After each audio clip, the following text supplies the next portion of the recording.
एक समय की बात है, किसी नगर में बूढ़ा व्यक्ति रहता था। उसकी 3 बहुएं थीं। एक बार कार्तिक का महीना आया। उसने अपनी बहुओं से कहा, मैं कार्तिक का स्नान करना चाहता हूँ, क्या तुम मुझे निभा दोगी? उनकी 2 बहुओं ने मना कर दिया, लेकिन सबसे छोटी बहू ने कहा, पिताजी मैं निभा दूंगी। बूढ़ा हर रोज़ सुबह उठकर नदी से नहाकर घर वापस आ जाता। गीली धोती वह बहू के आंगन में सुखा देता। जैसे ही गीली धोती की बूंदें जमीन में गिरती तो वह हीरे की मोतियों में बदल जाती थी। धोती से हीरे मोती देखकर बाकी 2 बहुओं से रहा नहीं गया।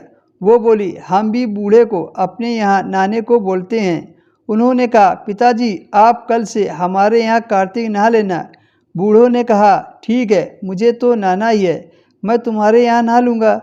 सुबह सुबह नहाकर आया और धोती उसने बहू के आंगन में डाल दी। यहाँ हीरे मोती की बजाय कीचड़ टपकने लगा। बहुओं ने देखा तो कहा कि आप यहाँ पाप का स्नान कर रहे हो, इसलिए यहाँ से जाओ और छोटी बहू के यहाँ स्नान करो। बूढ़ा वापस छोटी बहू के पास आया और कार्तिक का स्नान करने लगा। नहाकर उसने फिर से धोती सुखाई तो फिर से हीरे मोती गिरने लगे। अब कार्तिक का महीना समाप्त होने को था।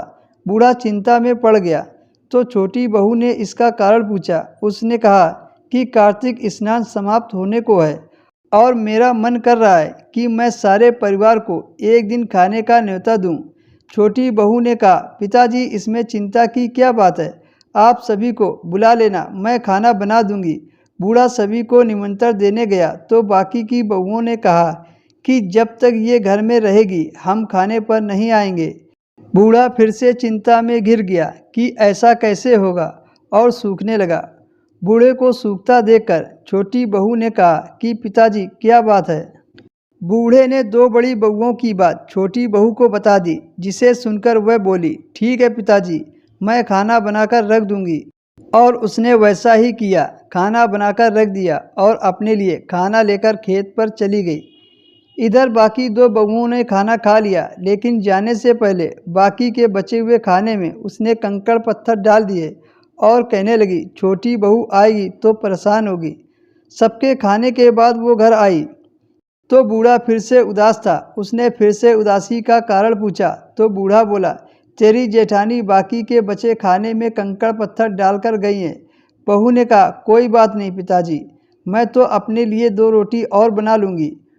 बहू बूढ़े से बात करके घर के अंदर जाकर देखती है कि जिस खाने में कंकड़ पत्थर डाले थे वो तो हीरे मोती में बदल गए थे। घर की जगह महल बन गया था और अन्न भंडार से भर गए थे। वह बूढ़ों को बुलाकर कहती है, पिताजी आपने तो कहा था कि मेरे खाने में कंकड़ पत्थर है, यहाँ तो हीरे मोती से भरे पड़े हैं, पूरे घर में धन की वर्षा हो रही है। पिताजी आपने तो कहा था कि मेरे खाने में कंकड़ पत्थर हैं, यहाँ तो हीरे मोती से भरे पड़े हैं, पूरे घर में धन की वर्षा हो रही है। साधारण सा घर महल में बदल गया। बूढ़ा यह सब चीज़ देखकर बोला कि बेटी तुमने सच्चे मन से कार्तिक स्नान निभाया था, लेकिन बाकी बहू ने पापी मन से इसे निभाया था, इसलिए भगवान ने खुश होकर तुम्हें उसका फल दिया है।